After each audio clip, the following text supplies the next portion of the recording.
Good afternoon, everyone. Welcome to the program sponsored by American Women Writers National Museum.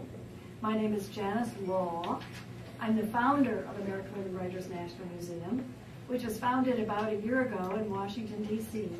And our mission is to honor America's great women writers. And we just celebrated our first anniversary last month in February of 2013. So this is our first program of our second year. So happy second year for American Women Writers National Museum.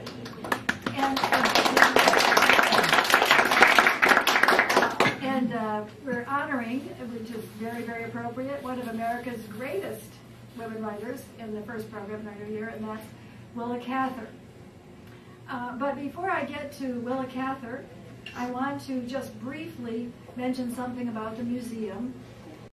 People always ask me, well, you're called the American Women Writers National Museum, but where's your stuff? Where's your stuff? I want to see your stuff. You've got to have stuff. Well, when I founded the museum, I decided to start from the opposite end that most people start from. Most people start by trying to get a building, bricks and mortar, and all that. And some museums in the D.C. area have been struggling with that for 10 years, and they still don't have anything. So I decided to start from the other end, which is programs, and then work toward, in the second, third, and ensuing years, work toward having a building and having stuff. So we do plan to have stuff, but we don't have stuff right now. Willa Cather is our main feature, but before I mention Ms. Cather and briefly introduce our fabulous, fabulous panelists, our program is called Willa Cather, One of Our Own, I believe, is the exact title.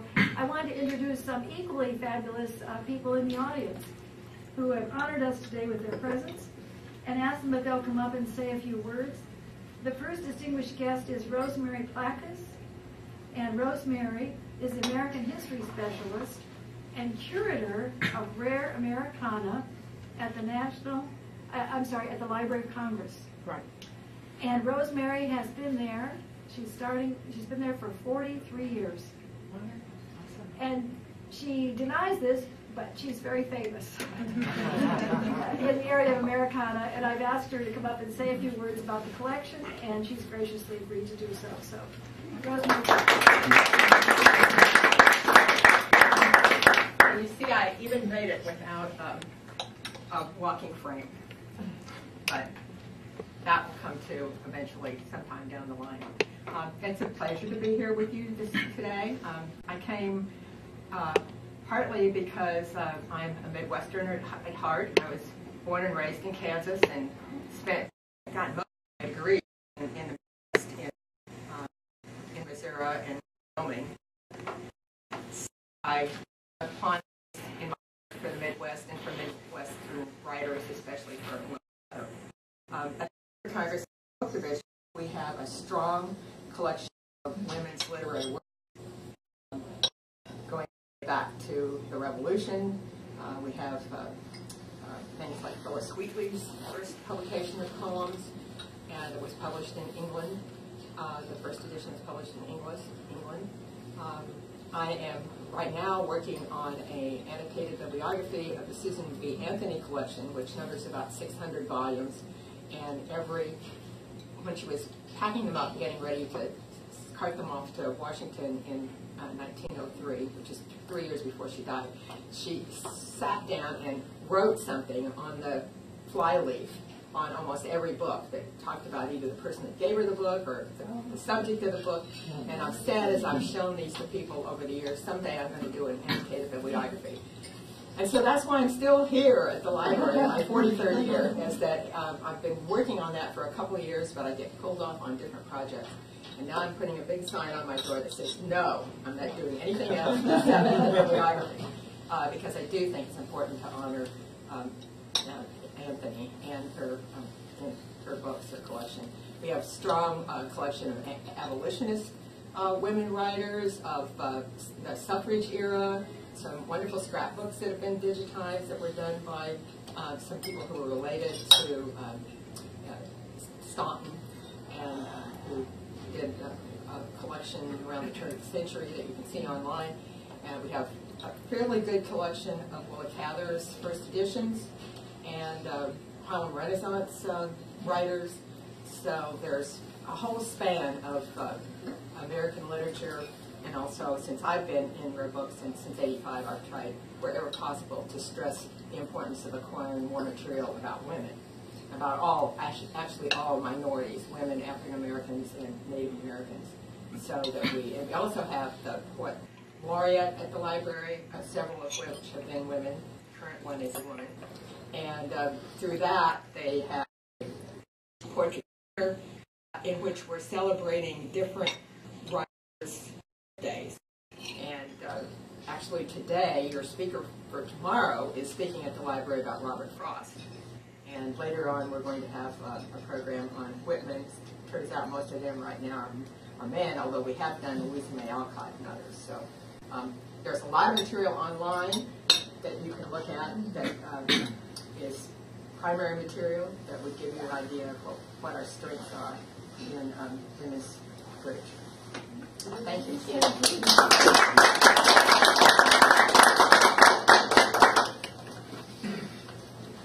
Well, thank you very much, Rosemary. We are indeed honored to have you here today. And I forgot to mention Autumn's mission, why I established Autumn. Women purchase 70% of the books sold in America. Yet there was no national museum to honor our fabulous women writers. Probably America's two most famous and well-known books, To Kill a Mockingbird by Harper Lee and Gone with the Wind by Margaret Mitchell, the most famous popular books were written by women. And so that's one of the reasons that I established it. And we have categories that we honor: journalists, songwriters. I'm getting ready to have an upcoming panel on songwriters and libretticists, and historians, novelists. We have a lot of categories that we honor. So I'd like to today also to introduce a couple of distinguished guests we have from Nebraska, and they're contemporary Nebraskans. And the first one is Kevin Friedenberg. Kevin, do you want to come up and say a couple words about where you're from in Nebraska? And sure. We're honored to have you here today. And what you do in D.C.? Sure, I'll be very brief. My name is Kevin Freudenberg. I'm a fifth-generation Nebraskan. I grew up in Norfolk and attended the University of Nebraska. Like Rosemary, I then went to the University of Kansas for a master's degree, and I'm currently working in research for a financial services company. I'm actually in town to visit one of our offices here and to work out of that office. So I'm really here in my capacity as a Nebraskan who is interested in Midwestern literature and as someone who is loosely affiliated with the Nebraska Society here. So I'm pleased to be here. Thank you.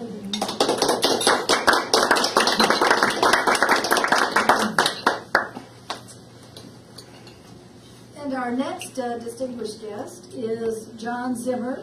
John is president of the Nebraska State Society in Washington, D.C. In Washington, D.C., almost all the states, or all of them, have a society for expats. And we'll let him tell you a little more about that. And I offered to let him do a commercial for the State Society. So, go. Thank you. I'm John Zimmer. I'm the president of the Nebraska State Society, Washington, D.C. Very happy to be here. For those of you that don't know, the Nebraska Society exists to kind of foster social and cultural ties among Native Nebraskans or people with ties to Nebraska who happen to be in D.C. And so I'm really happy to be here for this event because that's kind of what this is doing. And I know that many Nebraskans like myself are extremely proud of Willa Cather and her contributions as a woman, as a writer, as a Nebraskan. I too, like Kevin, am from Norfolk, Nebraska. Proud to be the watermelon capital of Nebraska. So I particularly, as a Nebraskan, am proud to be here and to share with you, hear from this panel here about Willa Cather and her contributions and represent the State Society. So if there are any people watching, if you're coming to D.C. and have any ties to Nebraska, we're more than happy to have you touch base with the Society and see what we can do for you. Website? It's nebraskasociety.org. Very simple. So. And what do you do? I work in the United States Senate, okay. so legislative. So. Good, thank you. Thank you Thanks. so much.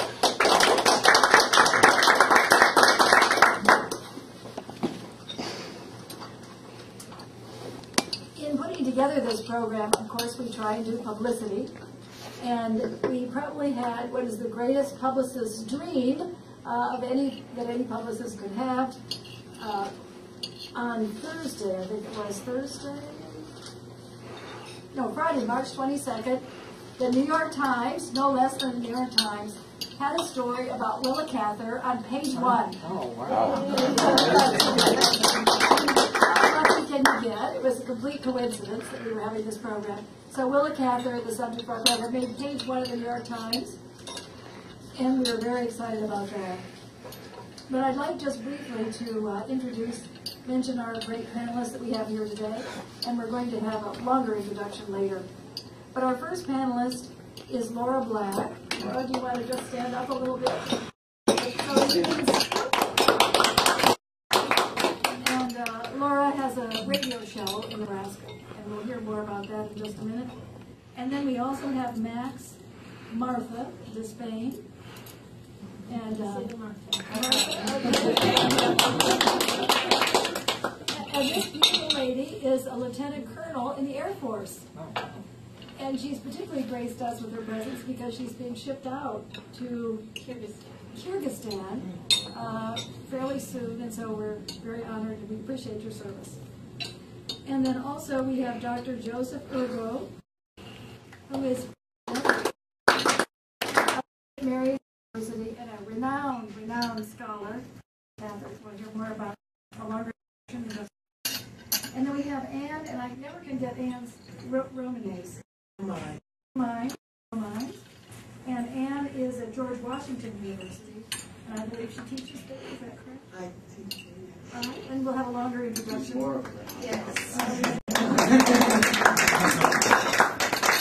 And she also is a Eudora Weldy fan, so we share that in common, the great Eudora Weldy. And then I'm going to introduce now Leslie Levy. Leslie, like me, is a lawyer, so we have that in common. But she took a little turn from her lawyery duties, and she became executive director of the Willa Cather Society. And she did us a great honor of traveling here, as did Ms. Black, just for the purposes of this program. And she's going to moderate our panel and give longer introductions for the panelists. Thank you, Janice.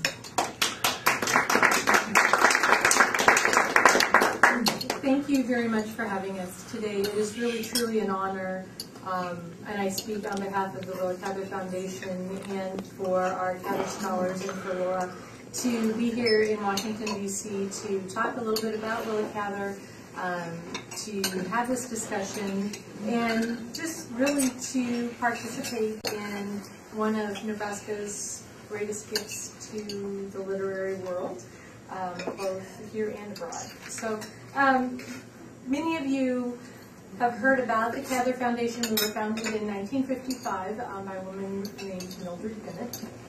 Really, our mission is to preserve Cather's legacy, promote her literature, and preserve those places that had a profound impact on Cather's life. And one of the things that we'll be discussing today is how Cather used memory. Her memories not only growing up in Virginia, but her childhood and early years in Nebraska, to create her stories, to create her characters, to the point where memory really, her characters' memories almost become a tool in her fiction. So one of the great responsibilities that the Cather Foundation has is preservation of those places in Red Cloud that had such a profound impact. So if your lives and desire so take you to Red Cloud, Nebraska, we would love to have you visit. One of the things that happens when you come into Red Cloud, Nebraska is you really get this fabulous 360-degree experience of what Cather experienced and lived among. We have 10 buildings that we have preserved, buildings that you will see in her novels. The Garber Bank building from A Lost Lady, the train depot where Cather spent meeting people and learning foreign languages and learning and just experiencing life as the trains were coming and going. And you see the railroad and the depot really is very instrumental in many of her novels. We have her childhood home. We have the Harding house where Antonia, when she moved to town and was a hired girl, where she lived. and her experiences. We have 3 churches that we have preserved that were instrumental not only to Willa's life but her family's as well. We have the second home. We have a phenomenal 608-acre prairie that's never been tilled. So you can go and experience when Cather comes to Nebraska, and there's a very famous line that Laura will read later about feeling erased by the flatness and the vastness of the land. You know, that's that concept and that feeling that is evoked. That's hard to experience when you're in towns and cities and high-rises and buildings. And even if you are in a small town, you don't get that feeling because those small towns are built up. But you go out onto that prairie and you understand what she meant when you are out there, those very feelings, those initial feelings that she had coming to Nebraska. So we take great pride in our preservation efforts, but really the star of what we do is our education and our scholarship. We help teachers, we help students, we help scholars.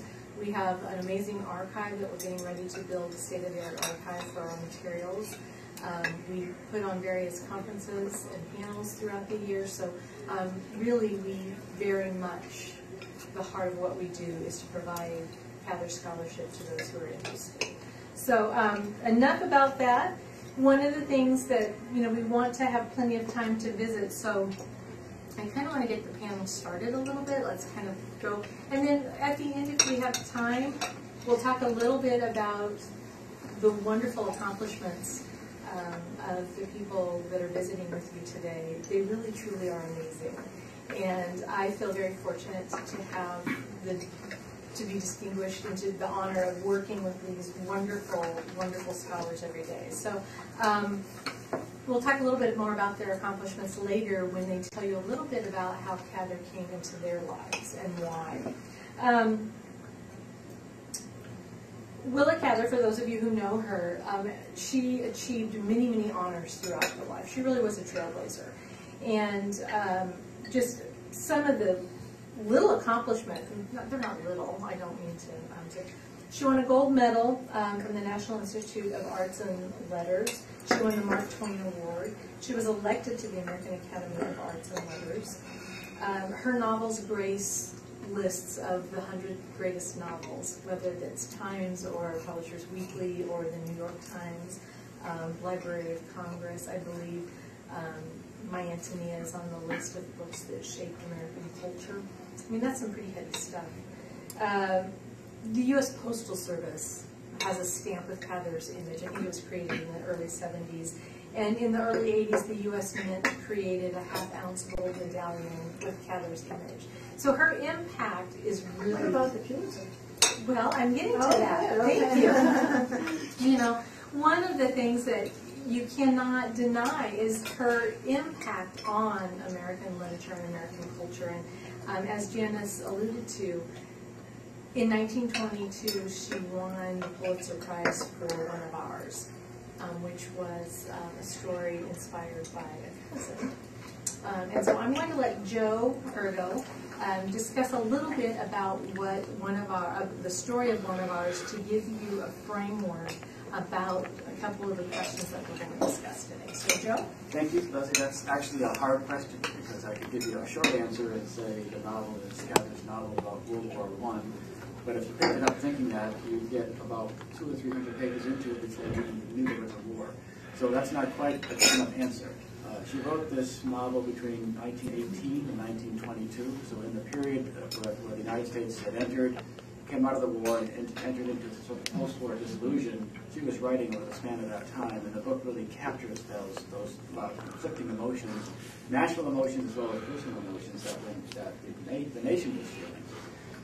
It spends the first half of its book characterizing or making a portrait of Claude Wheeler, who's an intensely dissatisfied young man, dissatisfied in every possible realm. Relations with his parents, he marries the wrong girl, he doesn't get along with his father, he's dissatisfied with himself physically and intellectually. He's just a portrait of angst and discontent. Goes off to war and discovers a purpose in his life, and then dies before he gets a chance to really realize what happened. So just on those facts alone, you can see the sort of problematics of the book. You know, is the war a good thing? Is the war not a good thing? It seemed to be good for Claude, but Claude's dead, and it seems to be implying at the end that he's better off that he's dead, because if he were alive, he'd really be in trouble. He'd be disillusioned with the rest of the country. So all of those go into the making of the novel, which make the question, what is it about, a rather difficult one to answer. Kind of when you say, what is the book about, you're like, are we talking book one, book two, you know, what part of the book are we talking about? And I stand corrected, she finished one of ours in 1922, but she actually got the Pulitzer in 23, is that correct? Okay. One of the, you mentioned that Claude is full of angst, and that he was disillusioned by so many things. I want Laura to read this passage. When I read, Claude is so full of angst that it's hard not to feel for this character, and you kind of wonder what, you know, how when we meet Claude, you wonder what caused the angst. And there's this scene that when you read it, it's almost painful to read. So I'm going to let Laura read this passage that kind of sets the stage for some things that happen a little bit later in the book. Claude had never quite forgiven his father for some of his practical jokes. One warm spring day, when Claude was a little boy of 5, playing it in and out of the house, he heard his mother entreating Mr. Wheeler to go down to the orchard and pick the cherries from a tree that hung loaded. Claude remembered that she persisted, rather complainingly, saying that the cherries were too high for her to reach, and even if she had a ladder, it would hurt her back. Mr. Wheeler was always annoyed if his wife referred to any physical weakness, especially if she complained about her back. He got up and went out. After a while, he returned. "All right now, Evangeline," he called cheerily as he passed through the kitchen. "Cherries won't give you any trouble. You and Claude can run along and pick them as easy as can be." Mrs. Wheeler trustfully put on her sunbonnet, gave Claude a little pail, and took a big one for herself, and they went down to the pasture hill to the orchard. Claude was running happily along in a furrow when he looked up and beheld a sight he could never forget. The beautiful round-topped cherry tree, full of green leaves and red fruit. His father had sawed through it. It lay on the ground beside its bleeding stump. With one scream, Claude became a little demon. He threw away his tin pail, jumped about howling and kicking the loose earth with his copper-toed shoes, until his mother was much more concerned for him than for the tree. "Son, son," she cried, "it's your father's tree. He has a perfect right to cut it down if he wants to. He's often said the trees were too thick in here. Maybe it will be better for the others." "'Tain't so. He's a damn fool, Claude bellowed, still hopping and kicking, almost choking with rage and hate. His mother dropped to her knees beside him. "Claude, stop. I'd rather have the whole orchard cut down than hear you say such things." After she got him quieted, they picked the cherries and went back to the house. Claude had promised her that he would say nothing, but his father must have noticed the little boy's angry eyes fixed upon him all through dinner, and his expression of scorn. For days afterward, Claude went down to the orchard and watched the tree grow sicker, wilt and wither away. God would surely punish a man who could do that, he thought. Having young sons, I can't imagine their reaction. Max, why do you think Cather put that particular passage in the book? That seems like such a simple question as well. But with all Cather's writing, this is such a layered moment. There's so many possibilities in this cherry tree. It could be the family relationship, how a tree can represent a family tree. It could be the later foreshadowing of the United States government lopping off its youth at the base and then picking the cherries that only last a very short time off their sacrifice. So I think that she's establishing that Claude and his father will never get along, and that Claude cannot see himself close to that family. He can't see himself as that being his heritage, because it's not appropriate if his father would choose to do something so cruel. So he stands apart from the rest of the Wheelers, and as you read in this novel, which you must read if you haven't read it yet, he leaps off from this moment into sharing his identity with other cultures, and particularly the French culture. This is a moment when he really latches on to the idea of France being a true background for him, as opposed to being the American Nebraskan that he is in reality. What does, you mentioned France and the war, can somebody describe or tell us how the public reacted to Cather as a female writing about the war? I would love to take just a little bit of that and then ask them to go on with the scholarship. But I have something a little anecdotal that I think you'll find interesting.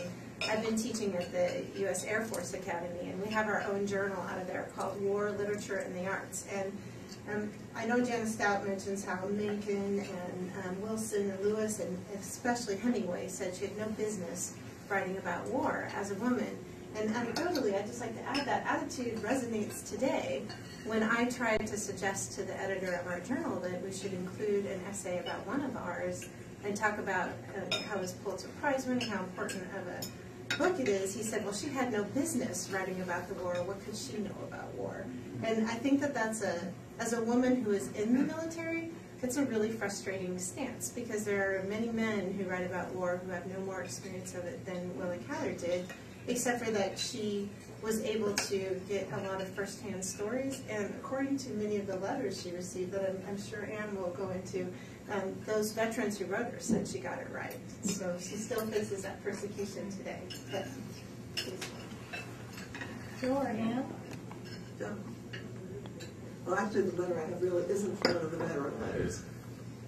So, Well, the novel was very popular.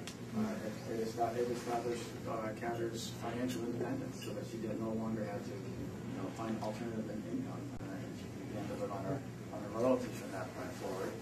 Received hundreds of letters of appreciation of the novel from veterans. I think what angered a lot of male critics is that, well, you can play closet psychoanalysis a little bit here, but maybe that you got some things right that weren't often spoken about by male writers. That may have struck a nerve a little bit. And the fact that the emphasis wasn't on heroism, wasn't on bravery, wasn't on the sort of traditional, certainly wasn't on the Hemingway mystique of the warrior. She didn't go anywhere near that kind of stuff. And her soldier, Claude, is a very nurturing, almost maternal presence on the ship over the ocean, which is also true of men in battle. Men take on different roles in these situations, and some of them are maternal, some of them aren't. She may have been hitting on things that may have made some of the male critics a little bit uncomfortable, that she'd be the one to do that and not someone else. But not your point about Stephen Crane, never went to war, or read Bad Detroit, is rather famous, and Hemingway didn't get that close to the war. So there was a little bit of rivalry going on.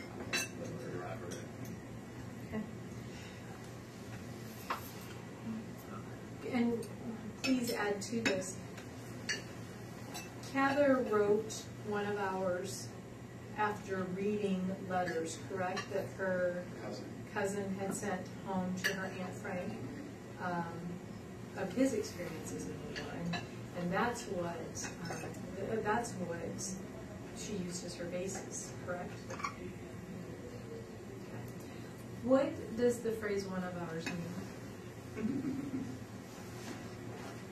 And can't dodge this well, in some senses, it means he belongs to us.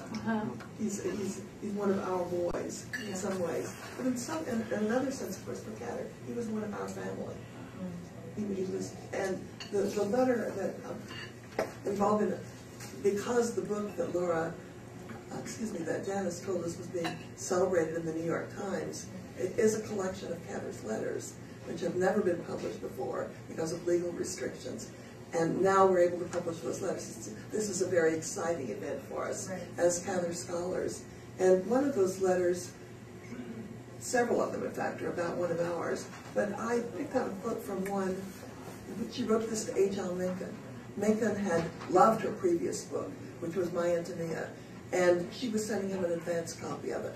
with the hope that he would like this one too. Turns out he didn't like it at all. But this is what Willa said to him in February of 1922. And she's talking about Claude, about the central character. Remember, this one boy's feeling is true. This one boy I knew as one can only know one's blood. I knew the ugliness of his life and the beauty, to him, of his release. He can't help what went over this country, any more than you or I can. His own feeling was fine, and by an utter miracle, one so disinherited of hope, so hopelessly at odds with all his life could ever be. Such a one found his kingdom, found conditions, activities, thoughts that made him glad that he had lived, and he wasn't glad before. That's me, not Willa. You see, I absolutely know this. Some of him still lives in me. Some of me is buried in France with him. Do you think it kind of addresses the idea? What does one of ours mean? And I'm glad that you read that, because what it says is, even in Cather's letters, Cather is known for her beautiful prose and her beautiful writing. And what is, when you read a Cather novel, you can't help but to be sucked in by this beautiful imagery. But that also translated into her personal correspondence. And what's fun about her letters is sometimes they're whimsical and kind of funny, and so you're taken back a little bit by this very real person, and then she'll write something just absolutely stunningly beautiful. And you're like, oh, that's the Cather we read. So what's wonderful about her letters is you get all aspects of Cather in them. You get the frank discussion, the humorous person, the vulnerable person, and the beautiful writer all wrapped up into one document. Or sometimes in her novels, we just see that beautiful, put together prose.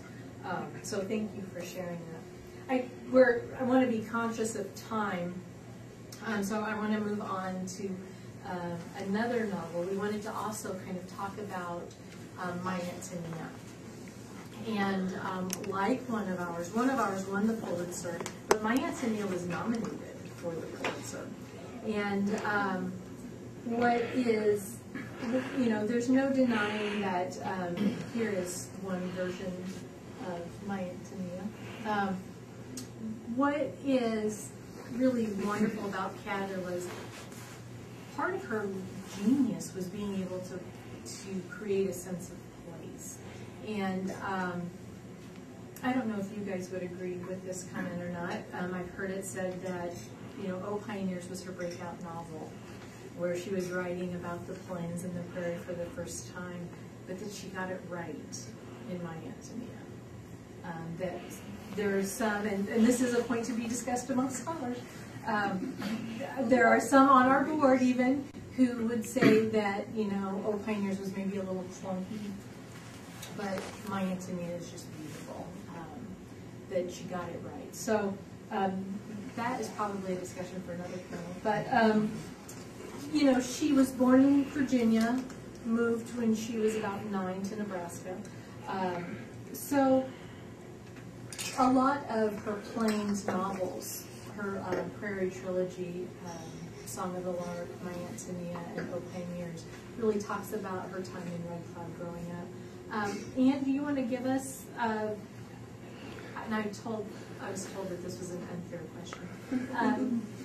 As Joe kind of gave us the 30,000-foot view of one of ours, could you give us an overview of My Antonia? I'm not sure. You told me you wanted me to do this, I know. and it made me so nervous that I wrote it out because I was so anxious. I'll try to read this really fast for you, and I'll bet a lot of you have read My Antonia, right? So just think about what I'm leaving out and what I didn't get right as you listen to this. But in the introduction to this 1918 book, and it's, I think, interesting to remember that she wrote it while World War I was going on. Mm-hmm.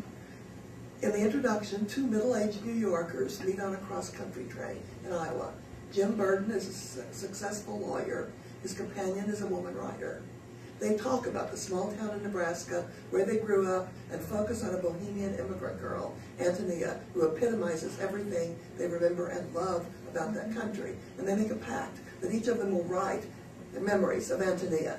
In a few months, the lawyer comes to the writer's department in New York with a manuscript under his arm, and he insistently titles it My Antonia. That manuscript is the novel.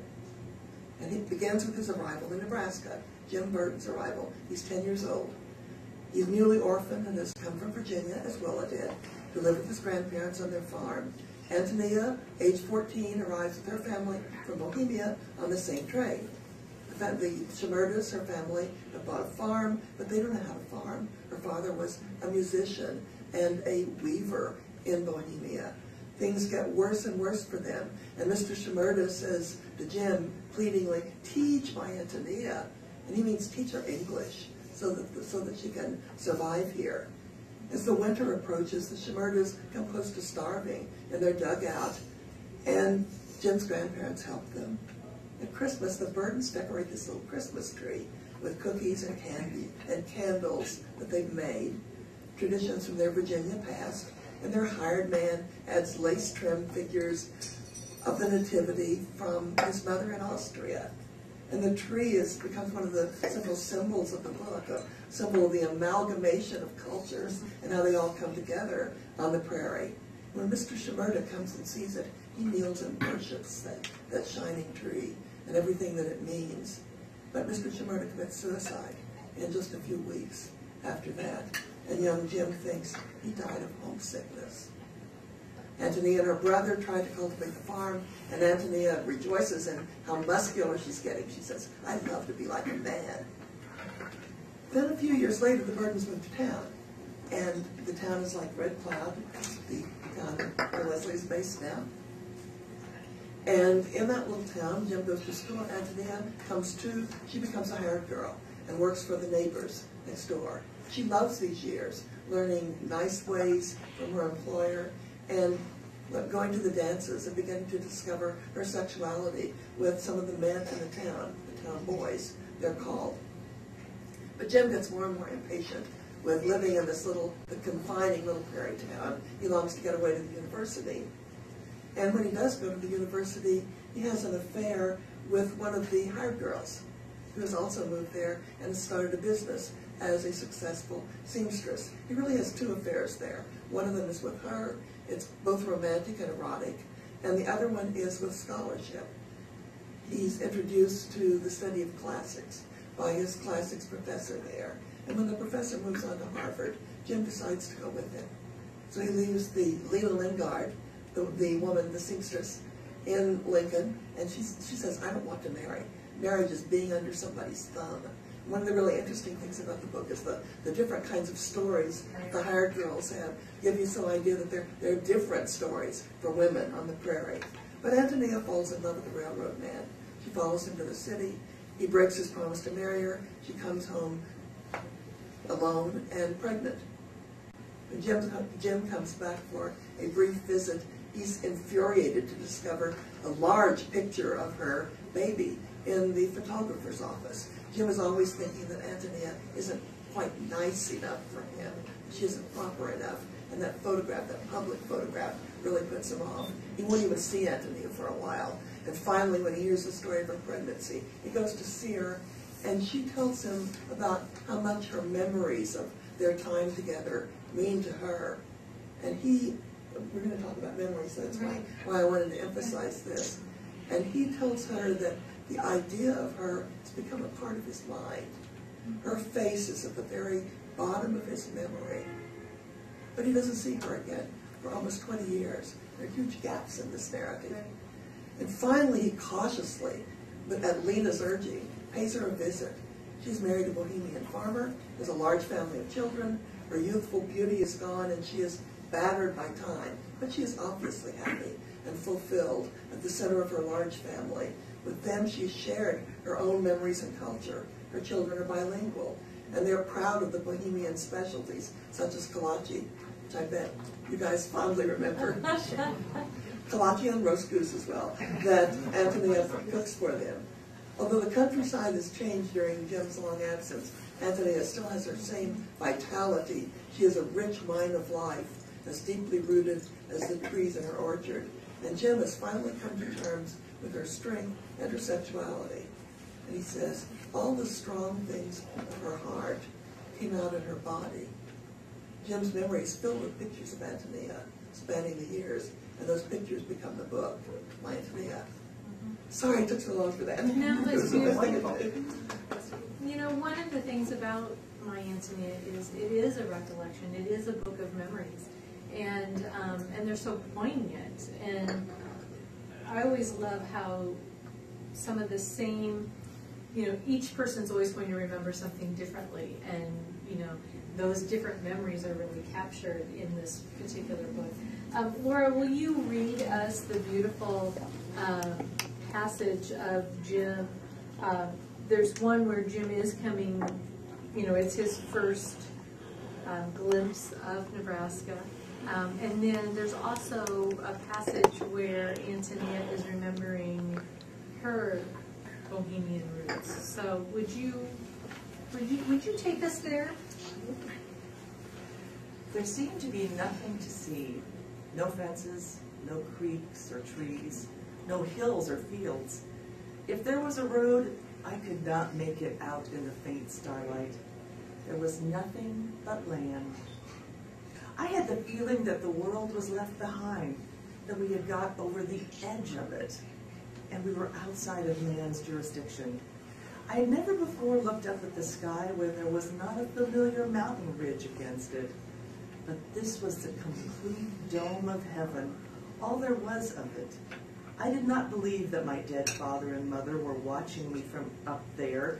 They would still be looking for me at the sheepfold down by the creek, or along the white road that led to the mountain pastures. I had left even their spirits behind me. I don't think I was homesick. If we never arrived anywhere, it did not matter. Between that earth and that sky, I felt erased, blotted out. While we were lying there against the warm bank, a little insect of the palest, frailest green hopped painfully out of the buffalo grass and tried to leap into a bunch of blue stem. He missed it, fell back, and sat with his head sunk between his long legs, his antennae quivering, as if he were waiting for something to come and finish him. Tony made a warm nest for him in her hands, talked to him gaily and indulgently in Bohemian. Presently he began to sing for us, a thin, rusty little chirp. She held him close to her ear and laughed. But a moment afterward I saw there were tears in her eyes. She told me that in her village at home there was an old beggar woman who went about selling herbs and roots she had dug up in the forest. If you took her in and gave her a warm place by the fire, she sang old songs to the children in a cracked voice, like this. Old Hada, she was called, and the children loved to see her coming and saved their cakes and sweets for her. When the bank on the other side of the draw began to throw a narrow shelf of shadow, we knew we ought to be starting homeward. What were we to do with the frail little creature we had lured back to life by false pretenses? I offered my pockets, but Tony shook her head and carefully put the green insect in her hair, tying her big handkerchief down loosely over her curls. We drifted along lazily, very happy, through the magical light of the late afternoon. You know, when you hear it read, you can just see it, can't you?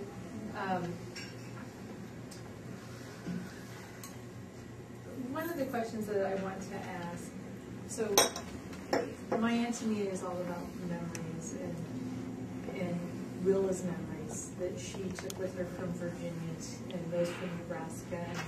And how are those memories, how does Cather use those memories? Well, Laura and I chose these passages together, and I think that they really answer that question in interesting ways. In the first one, Jim, he's just lost his parents and been brought to this place he's never seen before. He probably hasn't met his grandparents before, but he never tells us how he lost his parents. He never mentions his parents in the entire rest of the book. And this is from the very beginning of the book. It almost seems as if he's too traumatized to remember. He doesn't know how to remember. This new country seems like a blank page to it, and he feels, use that phrase again, erased, blotted out. And Cather described her own introduction to Nebraska in almost exactly the same words in an interview in the 1920s. Well, Jim teaches Antonia English. I would sort of argue that Antonia teaches Jim how to remember. And the second passage about the grasshopper gives you some idea of how she does that. You notice how observant and how tender she is with this fragile little grasshopper, and how she's able to connect it to her own memories of Bohemia, how she speaks Bohemian to it, and how she cries. Well, she's laughing and crying, but her tears acknowledge the poignancy and the pain of the memory, something that Jim probably can't yet acknowledge for himself. And when she makes a nest for the grasshopper in her hair, she indicates how much she cherishes memory in many ways. And then I want to just mention one brief incident that comes after this, soon after this. Mr. Shimerda takes Jim and Antonia to visit Russian friends of his. One of the Russian men is dying, and he wants to tell Mr. Shimerda a crucial story about his life, about a wedding party that was pursued by wolves. You remember that story. And everyone but these two men died in that, and they were in some sense responsible for the other deaths. Well, Mr. Shimerda hears the story in Russian. He tells it to Antonia in Bohemian, and Antonia tells it to Jim in English. And they love that story, the horror of that story. And this is a quote. Jim says, "For Antonia and me, the story of the wedding party was never at an end. It gave us a painful and peculiar pleasure. At night, before I went to sleep, I often found myself in a sled, drawn by 3 horses, a Russian sled, dashing through a country that looked something like Nebraska and something like Virginia." Here we see that Jim is learning how complex and layered memory can be, both painful and pleasurable. And through 3 languages, this enters Jim's most private life. It enters his dreams, and it combines the Russia and Nebraska and Virginia. And that's what Jim has to learn to do as he gets his memory back. As I hear these scholars talk about this, it makes me want to reread a Cather novel and make sure I have at least 3 scholars next to me as I read each passage so we can talk about it. I want all 4 of you to talk about this. People have often said that one of ours, that Claude is autobiographical, but they say the same thing about My Antonia and Jim Burden and Cather. And sometimes people will say the Song of the Lark is autobiographical in some respects. How can each of these be such different, unique stories with very succinct messages and yet be autobiographical? How's that for the 64,000? Well, when you think the same memories of growing up in Nebraska resulted in My Antonia and the first part of one of ours, and they seem like different universes entirely. But she must have felt both of those things when she was in Nebraska. We knew she wanted to get out of Nebraska. So as romantic and heartfelt love you feel for Nebraska in My Antonia, you knew that the author of that book did everything she could to get out of Nebraska. She wanted to get out, and she probably had more in common with Claude. In fact, in one of the letters, it might have been in the same letter, Andrew, she speaks about how close she was to Claude, to her cousin. And when her cousin would hear about how she had gotten out of Nebraska and gone to school, he would get kind of nervous and didn't know how to express himself. He wanted to do the same thing. So she identified with that sense of wanting to not die in a cornfield. So when you think about those, she's drawing on her autobiography, but not in a sort of direct linear sense, in the sense that one has multiple feelings about one's past and can draw on the comedy and the romance and the tragedy depending on what use one wanted to make of those memories.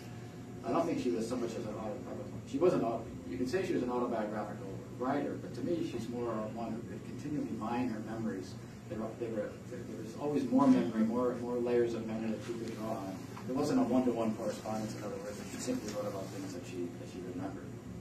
And the act of memory and how memory creates character, I think, was more important here than the actual memories themselves. When you were talking about the forgetting in My Antonia, I thought, back to one of ours, to the story of the lost American. In France, the soldier who can remember the men in his life but not the women. You know, it was fascinating sort of vignette that she puts into this all-male war experience. But clearly, there's a lot of forgetting in this book as well. Yeah. And which I think that characterization points to. It also seems that the context of her formation of her memories is what's so interesting. I think of the excerpt we have that's available on the Foundation's website from a confession album, Serena's album. She's 15 years old and she answers these questions. It's a book where you ask people to fill out a page about themselves. And in that book, her favorite poet is Tennyson and her favorite prose writer is Emerson, which is an interesting choice. And I like to think about how she takes her memories and gets these different and amazing stories because they're pinned against the larger classical ideas that human existence have always been grown on. And so that when she starts to write about, say, Thea Kronberg in The Song of the Lark, she's writing about how is an artist born, how is that identity created, and she does that in the context of these larger ideas so that her memories take on something new, just as they do in one of ours and in mine.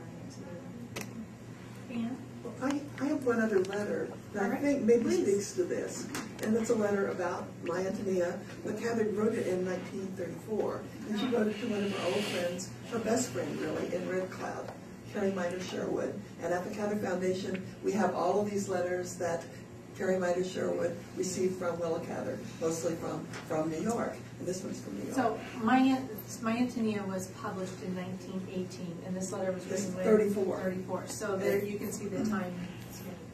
So she's sending to her friend Carrie an article about my Antonia, which has just received a major prize, the Mark Twain Prize that one of you mentioned, and has been translated by this point into 8 languages, many more by now. Right. She says, I don't want you to show this article to a lot of the other people in the town. A lot of our fellow townsmen would go chasing out to look poor Annie over. Now, Annie was Annie Pavelka, who was the model for Antonia.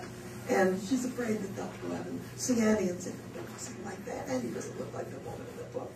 And they would all agree, what a liar I am. You can never get it through people's heads that a story is made out of an emotion or an excitement and is not made out of the legs and arms and faces of one's friends and acquaintances. And then she goes on to talk a little bit about a story that she wrote, which was about Carrie Miner Sherwood's father and a friend of his. And that story is called Two Friends. Two Friends, for instance, was not really made out of your father and Mr. Richardson. It was made out of an effect they produced on a little girl who used to hang about them. The story is not the picture of the two men, but of a memory. As for Antonia, she is the embodiment of all my feelings about those early immigrants in the prairie country. The first thing I heard when I got to Nebraska was old Mr. Satellite's suicide, which had happened some years before. It made a great impression on me. She was only 9 years old. People never stopped telling the details. I suppose from that time, I was destined to write Antonia if I ever wrote anything at all. And, you know, in a sense, everything's autobiographical because she's thinking ultimately it all goes back to memory. I can't imagine being 9 years. I don't think I knew what suicide was when I was 9 years old, much less to have it happen, you know, in a small town or have that proximity to it. She kept trying to write about that suicide. And the first story she published, which was she was still a teenager in college, was Peter, which is about a bohemian who commits suicide. We are right at 1 o'clock, and so I want to be cognizant of people's time. But there are a few kind of interesting snippets. And I want Joe to share how Cather first came to his life. I was writing a Faulkner dissertation as a graduate student, and I had never read Cather before. And I had, We'll forgive you for that. Can't believe you would admit that, Joe Ergo, but okay. And there was a young woman that I had fallen in love with and wanted to marry, and we were discussing marriage, and she said, well, we can't have this discussion until you read this book. And she put My Mortal Enemy into my hands and said, you have to read this. This is marriage. So I read it, and I was taken by the novel entirely. I mean, and that started a 30-year twin love affair, both with my wife and with Willa Cather. To this day, I think My Mortal Enemy is perhaps the best book about marriage that I have. And I recommend it to everyone who's thinking about getting married. Read this book and find out. It needs to be the new wedding gift. It's one of the darkest books. You're in it for the long haul. That's right. So when you call your spouse your mortal enemy, you're like, I mean it in the nicest way. Anyway, so yes, I do love that story. I love that that was your start with Cather. Yeah, and she's such a clear, in terms of prose, it's so different than Faulkner. Like the twin, the outer edges of American literature, both of them. And they're wonderful to read together. Yes. It's very good together. Laura. Well, I have had the good fortune of being at Nebraska Public Radio. It's a statewide NPR network for 22 years. After I first started there, we had a Christmas season where we did all these different programs, and one of which we got was from Minnesota, and it was a reading from one of the Christmas chapters of Laura Ingalls Wilder. And I thought, this is so cool. But we have this wealth of Nebraska authors. Why don't we have them on our station? So that kind of started the project. I did 4 Christmas stories of Bester Aldrich, another Nebraska author. And in, I believe, 1995, don't quote me on that year, but it was the 100th anniversary of Willa Cather's birth, which is in December. We arranged that I recorded My Antonia, and it was the latest edition. Sue Wazowski was the Cather Scholar at the University of Nebraska-Lincoln at that time. And on December 7th, I believe, we had an all-day reading of My Antonia. And at the same time in the state, a huge blizzard hit. So I had a captive audience, as I'd like to say, literally. And I had, mail from people that said, I was home for the day, and I was going to write my Christmas cards all day, but all I could do was listen. So it has been, a very dear project to me, and I've had a lot of fun with it. And I'm very privileged to be here today with all of these scholars and Leslie. And you can leave me out of it, but the scholars most and thank you, Janice, for putting us all together. Max? My story isn't nearly as fun. I feel like Cather has always been a part of my memories and a part of my life. And when I was writing a dissertation on women authors and the relationship between their fiction and the autobiographies they wrote, I was pushed to My Antonia because it's a fictional autobiographer, and then I thought, I have to have Cather in this dissertation, and it's impossible because she did not write an autobiography. So I had this whole chapter about Cather where I'm saying, well, the autobiography is her work, and here's why she might not have written one. And it was, somewhat of a weak argument, but she just had to be there. So what I found is that's because it's just unavoidable that I have to spend my time with her and my time studying her, because I think she just is incomparable, and especially, as you say, in place. And place has always been so important to me personally, and I think, it always does come back to yourself, right? So I feel like she's telling a bit of a story that I've already heard, but it's fresh every time I read it with her. Nice. Anne? Like Joe, I did not read Willa Cather until I got to the last stages of my PhD. When I was taking my exams, finally My Antonia was on one of my lists. And my own career as a teacher, I've done my very best to make sure that doesn't happen to any of my students. As freshmen, they're reading My Antonia and other things as well. But I think what I discovered through Cather is something like what Max said. She really has underlined for me, for one thing, how precious memory is, how memory underlies all of our lives, and how much of it is bound up in place, and partly because of my connection with the Cather Foundation, as well as Cather Scholarship. I've been lucky enough to be to so many of the places that Cather has written about, and you go to Red Cloud and you enter My Antonia. Yeah.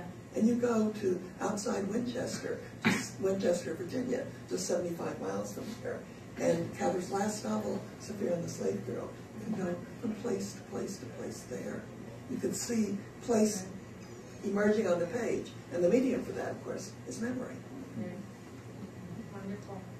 My first week with the Cather Foundation was in, what year is this, 2013? So 2011, August 1st, 2011. And the first 2 days that week, on Monday and Tuesday, I was in Lincoln and Omaha with a former president of the foundation, and we were making some donor calls and meeting some people that were good friends of the foundation.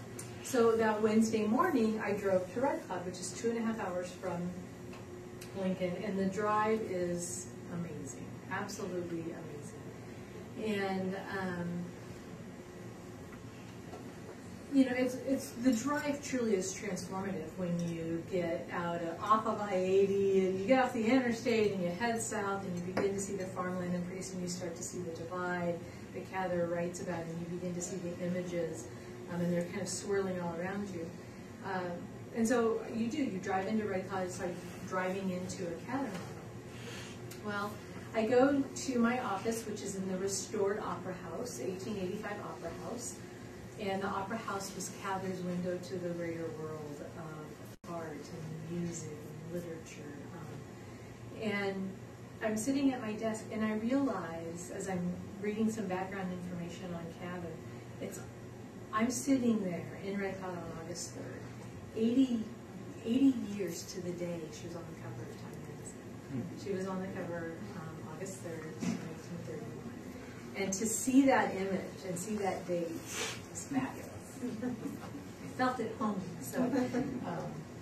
So it was really wonderful. I'm having a great time. Having a great time. Do you guys have any questions or comments? Yes, John. I do have one, and I'm just going to open this to whoever would like to answer it. But you talked so much about the importance of placemaking as well as memories. And obviously a lot of things have changed on the plains since the teens and 20s of the last century. But a lot of things are also the same. And I'm just curious sort of what you think of what her novels and the, sort of the placemaking that she was capturing at that time say about the plains and these small towns and the dynamics there that exist today, and as well as sort of what the plains today might have to reflect on her novels. Fabulous. Folks? I think the Nebraskans should take that.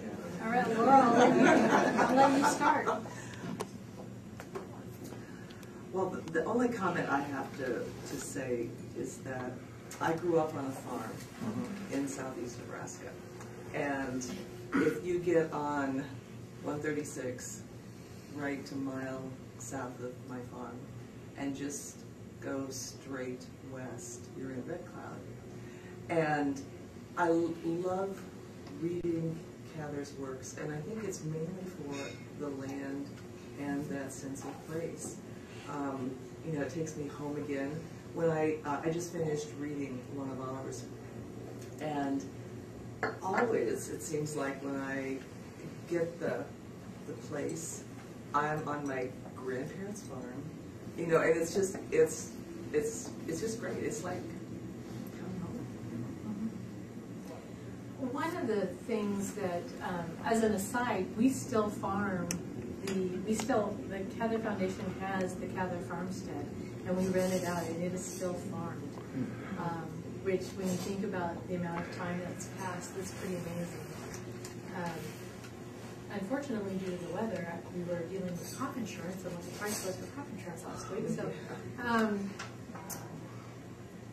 one of the things that is almost every week, the foundation gets a permission request from, and 90% of the time, it is from a foreign country.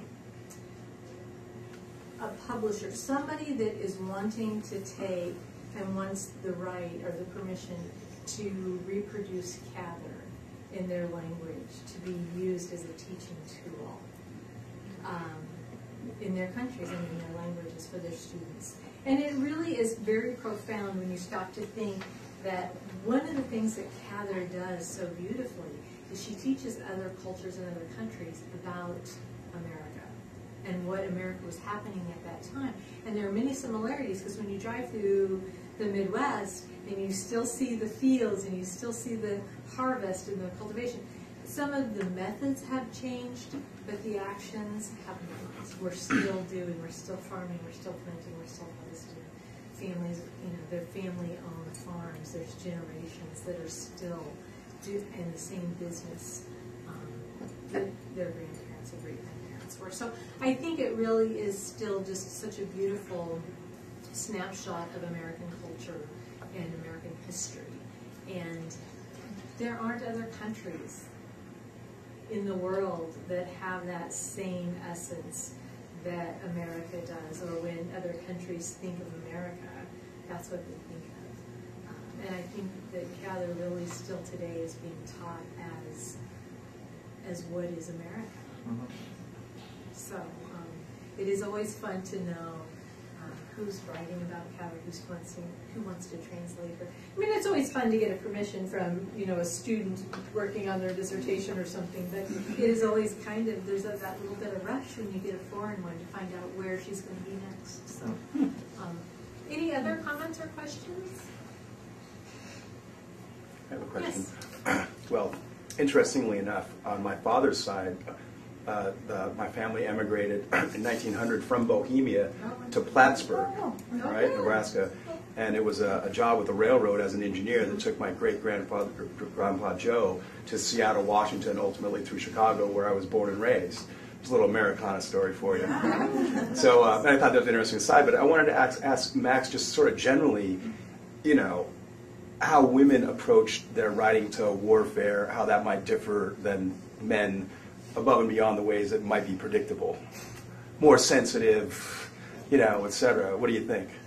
Well, I think that's an interesting question, and one that maybe women want to break down and say we shouldn't have to define it by gender lines, but you're not wrong to do that.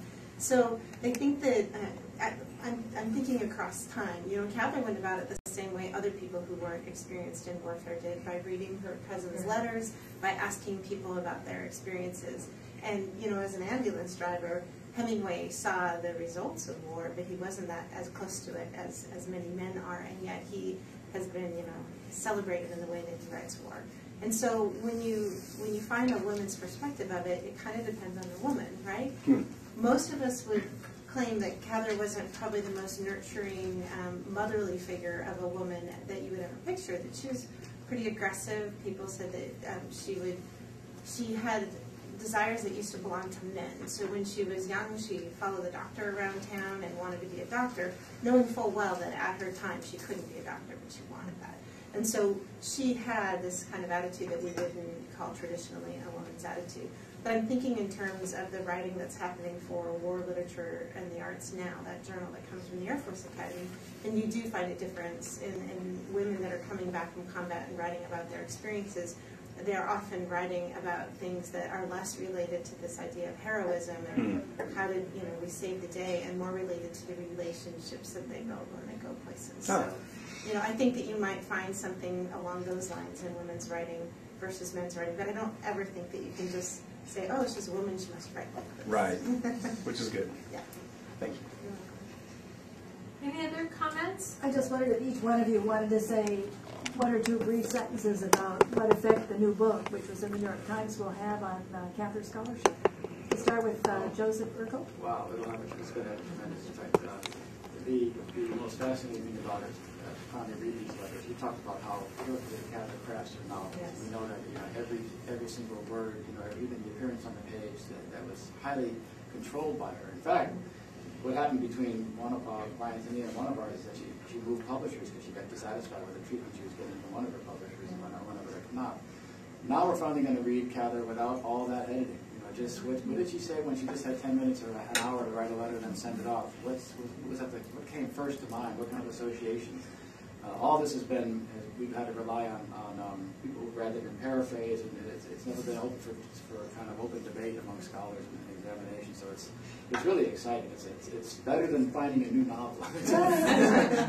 And I didn't think this was going to happen in my lifetime. But it's just wonderful that it's happening. We're going to sort of read her emails, are we? Yeah, essentially. We are. Looking at her inbox.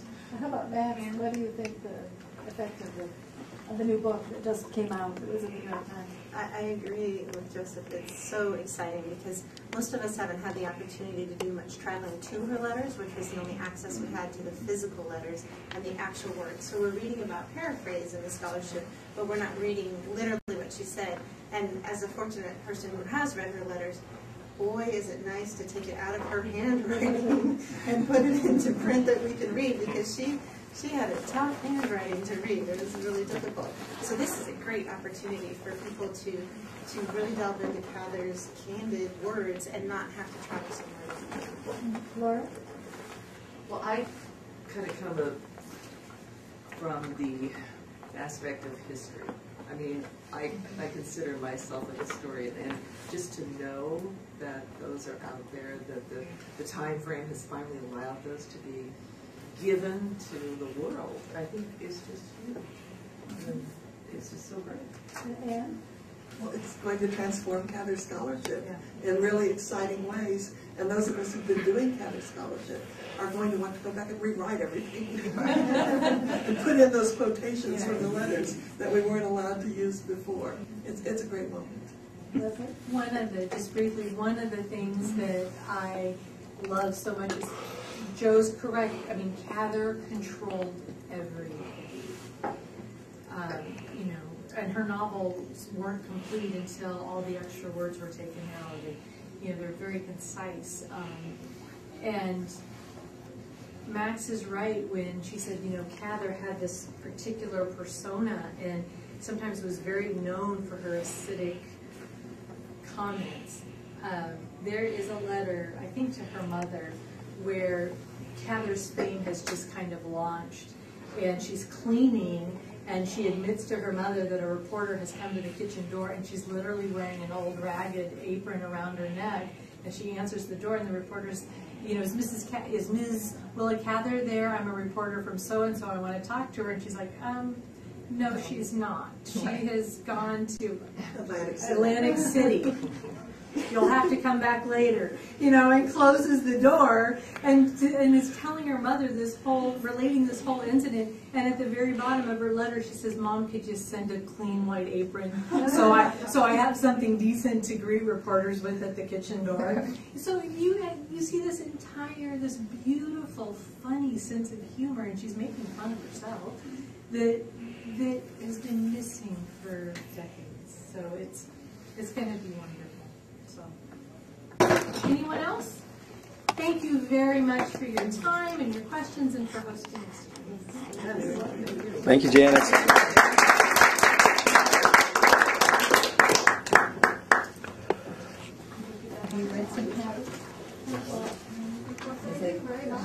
Everybody who's in the cast or our production, we're going to do lunch.